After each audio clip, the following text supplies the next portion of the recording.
Assalamualaikum warahmatullahi wabarakatuh. Bismillah, alhamdulillah, wassalatu wassalamu ala rasulillah, wa ala alihi wa sahbihi wa mawalah. Allahumma sholli ala Muhammad wa ala ali Muhammad. Saudaraku sekalian, setelah munculnya hasil penelitian nasab Ba'alawi yang melibatkan 3 disiplin ilmu, yaitu ilmu kajian nasab, ilmu filologi, dan ilmu biologi, yaitu melalui tes DNA, memutuskan dan menetapkan bahwa Ba'alawi bukanlah keturunan Rasulullah Shallallahu Alaihi Wasallam, melainkan mereka adalah cucu atau keturunan dari Habib Ubaidillah yang dianggap sebagai datuk bagi Bani Alawi. Dampak dari hasil penelitian ini sangatlah banyak kita rasakan dan kita saksikan di lingkungan kita masing-masing. Di antaranya adalah penyegaran dalam ideologi. Misalnya sekarang masyarakat tidak lagi mengkultuskan Ba'alawi secara berlebihan. Tidak ada politik identitas yang mengatasnamakan Rasulullah Shallallahu Alaihi Wasallam. Juga tidak ada lagi kesenjangan dalam hubungan sosial atau bermuasyarah, yaitu interaksi antar sesama manusia. Kemudian masyarakat yang cerdas bisa memahami betapa pentingnya memiliki jiwa nasionalis, yaitu memiliki jiwa cinta terhadap tanah air sendiri, cinta terhadap produk lokal, cinta terhadap sesuatu apapun yang lahir dari bangsa kita sendiri. Ini adalah dampak positif dari hasil penelitian nasab ini dan penelitian sejarah yang telah dibelokkan oleh Ba'alawi. Dan ini dirasakan oleh masyarakat yang sudah terbuka mata hatinya, lalu menerima kebenaran yang sudah terurai. Namun, ini tidak berlaku bagi muhibbin atau simpatisan Ba'alawi yang tetap ta'assub atau fanatik buta terhadap Ba'alawi dan menganggap bahwa Ba'alawi adalah kelompok yang selalu benar dan yang layak selalu dimuliakan. Dan ini juga berlaku bagi kalangan Ba'alawi sendiri. Misalnya Habib Rizik Syihab, Bahar Smith, Habib Novel, kemudian Habib Muhdor Tanggul, Jember, Jawa Timur. Pendapat Pak Muhdor ini sama dengan pendapat Pak Rizik yang berambisi untuk membatasi ruang gerak bagi tim peneliti nasab Ba'alawi atau siapapun yang membahas nasab Ba'alawi. Oleh mereka diupayakan untuk dipagari serapat mungkin. Namun ini dipastikan gagal karena kebenaran ini Allah yang membuka, bukan manusia. Sedangkan kita semua hanyalah sebuah perantara. Ambisi Pak Muhdor ini lebih ekstrim daripada yang lain, yaitu ingin mengejar dan mempersekusi, bahkan memberi shock terapi. Dan ini memiliki makna yang dalam, teman-teman, istilah shock terapi ini. Bagi siapapun yang ingin membahas nasab Ba'alawi di ruang publik. Dan ini lebih mengarah pada kekerasan baik fisik maupun mental. Karena di situ yang terjadi adalah intimidasi atau pengancaman terhadap siapapun yang membahas nasab Ba'alawi di ruang publik. Saudaraku sekalian, sikap overprotective yang dilakukan oleh Ba'alawi ini, yang mengarah ke level kekerasan, jika kita lihat dari ilmu psikologi, adalah dampak dari kepanikan yang dirasakan oleh oknum Ba'alawi itu sendiri. Ini bisa kita lihat dan kita buktikan dari bahasa tubuh atau body language, raut wajah, dan ekspresi tubuh yang lain, yang mengindikasikan adanya kepanikan pada tokoh-tokoh Ba'alawi ini. Sehingga mereka meluapkan emosi dan kekesalan itu melalui beragam cara atau beragam ekspresi. Walaupun itu terkesan asal-asalan dan ngawur. Karena mereka menganggap ini adalah ancaman berat bagi Ba'alawi. Dengan nada tinggi dan suara lantang, Pak Muhdor menyebar provokasi dan fitnah dengan mengatakan Kiai Imaduddin dan kawan-kawan adalah kelompok Dajjal yang dilabeli sebagai kelompok pemecah belah umat. Ini kan sangat ironis, teman-teman. Saudaraku sekalian, Pak Muhdor ini adalah oknum Ba'alawi yang selalu ketinggalan kereta. Orangnya keras kepala, temperamen, pemarah, miskin informasi. Sehingga ketika menghadapi masalah apapun, marahnya selalu didahulukan. Beliau ini kemarin yang mengatakan bahwa ulama 4 madhab, yaitu Imam Hanafi, Imam Maliki, Imam Syafi'i, dan Imam Hambali, mengisbat atau menetapkan nasab Ba'alawi dan juga bagian dari muhibbin bagi Ba'alawi itu sendiri. Padahal ulama 4 madhab ini jauh lebih tua dan tidak kenal dengan yang namanya Ubaidillah yang diklaim sebagai datuk bagi Ba'alawi. Ini sangat memalukan dan menjijikkan karena demi gila hormat mereka ngarang cerita bahwa orang-orang besar selalu cinta dengan Ba'alawi, selalu cinta dengan mereka. Lalu Pak Muhdor juga berorasi dengan penuh percaya diri bahwa dia sudah menemukan kitab abad keempat, yaitu kitab karya Ibnu Toba yang bernama kitab Abnaul Imam. Padahal sejak awal penelitian, kitab ini bagian dari objek yang diteliti. Dan ternyata kitab ini adalah kitab palsu yang tidak bisa dijadikan rujukan dalam berbagai hal, khususnya berkaitan dengan penetapan nasab Ba'alawi yang diklaim oleh Pak Muhdor itu. Saudaraku sekalian, beginilah jadinya jika menghormati seseorang secara berlebihan. Pak Muhdor ini, mulai dari ayah dan kakeknya, terutama Habib Solih, sangat diagungkan oleh masyarakat pada zamannya, membuat keluarganya atau anak cucunya lupa daratan, yaitu terbuai dengan penghormatan-penghormatan yang mereka terima dari masyarakat. Termasuk Pak Muhdor ini adalah cucu dari Habib Soleh. Dia mengira saat ini masih laku jualan nasab leluhurnya, padahal sama sekali tidak. Saat ini masyarakat sudah muak dengan perilaku Ba'alawi.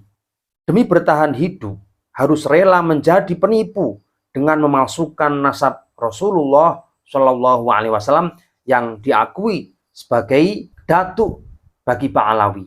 Padahal semuanya zong, semuanya kosong. Pak Muhdor juga bertanya, apa salah para habaib sehingga masyarakat begitu benci dan muncul penelitian nasab juga penelitian sejarah yang sudah dibelokkan oleh kalangan Ba'alawi. Nah, perlu diketahui inilah fakta mengapa penelitian ini dilakukan dan mengapa masyarakat banyak yang benci dengan Ba'alawi saat ini. Pertama, Robito Alawiyah menyatakan bahwa keturunan Wali Songo tidak ada. Yang kedua, secara kajian ilmiah, Ba'alawi bukanlah zuriyah Rasulullah Shallallahu Alaihi Wasallam. Dan mereka tetap ngotot dan memaksakan diri bahwa dirinya adalah keturunan Rasulullah tanpa bukti yang kuat, tanpa bukti yang jelas. Dan juga mereka menolak tes DNA karena takut diketahui oleh masyarakat hasil dari tes DNA bahwa mereka adalah keturunan Yahudi Ashkenazi atau Yahudi Al-Khazar. Kemudian yang ketiga, ditemukan penyelewengan sejarah yang dilakukan oleh Ba'alawi. Lalu kemudian pembelokan sejarah Jamaiyah Torekoh Ahlussunnah wal Jamaah oleh kalangan Habib, yaitu Jatman. Ini juga terjadi pembelokan sejarah dari sejarah asalnya.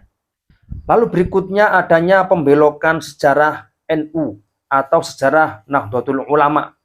Bahkan sejarah palsu ini juga dipublikasikan baik di media sosial maupun melalui buku-buku.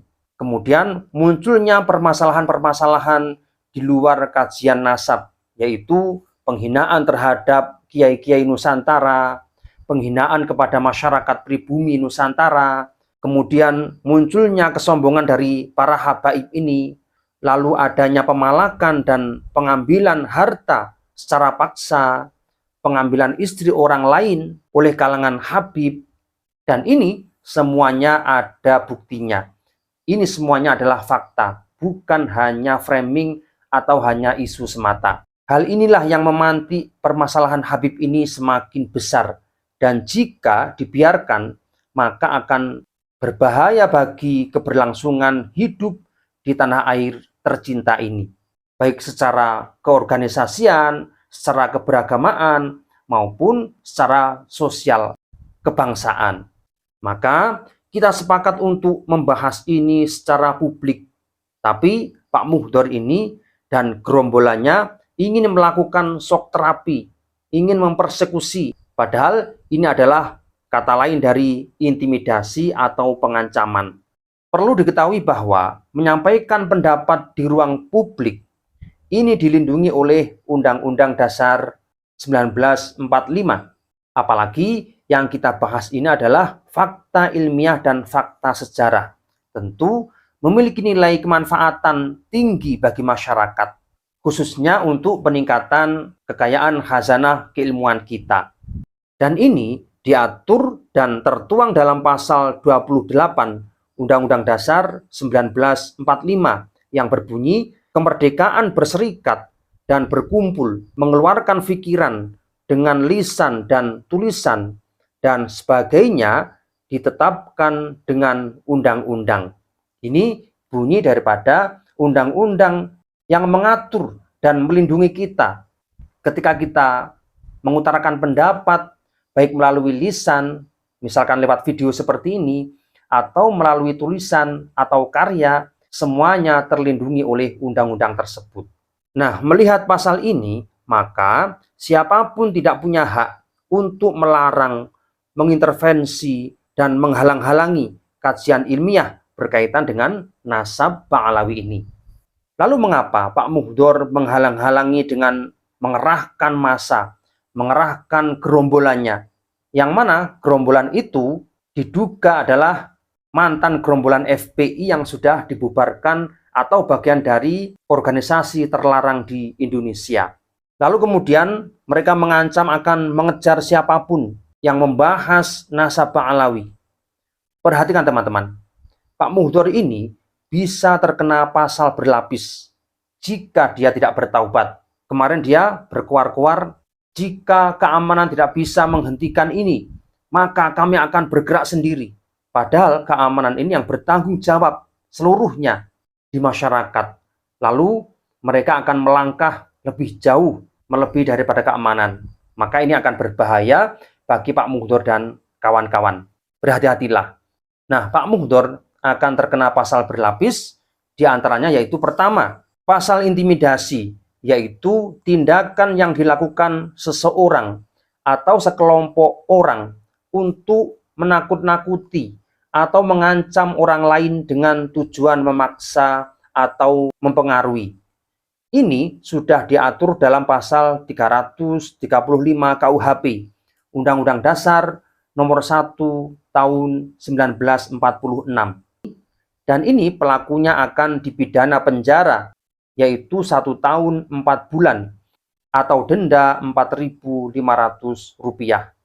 Kemudian pasal yang kedua, yaitu pasal pengeroyokan, yaitu siapapun dengan terang-terangan atau di muka umum dan dengan tenaga bersama melakukan kekerasan terhadap orang atau barang, maka dia dipidana penjara paling lama 5 tahun atau denda paling banyak Rp200 juta. Jika mengakibatkan luka, maka dipidana penjara paling lama 7 tahun atau denda 200 juta. Jika sampai terjadi luka berat bagi si korban, maka akan dipidana penjara selama 9 tahun. Dan jika sampai terjadi korban jiwa, maka pelakunya akan dipenjara selama 12 tahun. Saudaraku sekalian, itulah pasal yang sudah menunggu Pak Muhdor dan gerombolannya jika tetap memaksakan diri untuk melakukan arogansi, intimidasi, dan pengeroyokan, maka bisa dijerat melalui jalur hukum. Namun, jika tidak bisa melalui jalur hukum, maka kita akan menggunakan people power, yaitu kekuatan masyarakat. Silakan ini dilanjutkan Pak Muhdor dan kawan-kawan. Dan perlu diketahui, walaupun kami terlihat diam, tenang, santai, kami atas nama warga pribumi Nusantara ini sedikit pun tidak pernah gentar, tidak pernah takut untuk menghadapi provokator seperti Pak Muhdor ini dan kalangan Pak Alawi yang lain. Kami menahan diri karena kami tidak akan mau bentrok dengan saudara kita sendiri. Sehingga apa? Kita memilih untuk diam, memilih untuk mengalah sementara waktu. Tapi untuk Pak Alawi tidak. Kami tidak akan pernah takut, tidak akan pernah gentar terhadap Pak Alawi, siapapun dia. Camkan itu. Sekian. Wallahu a'lam bishawab. Assalamualaikum warahmatullahi wabarakatuh.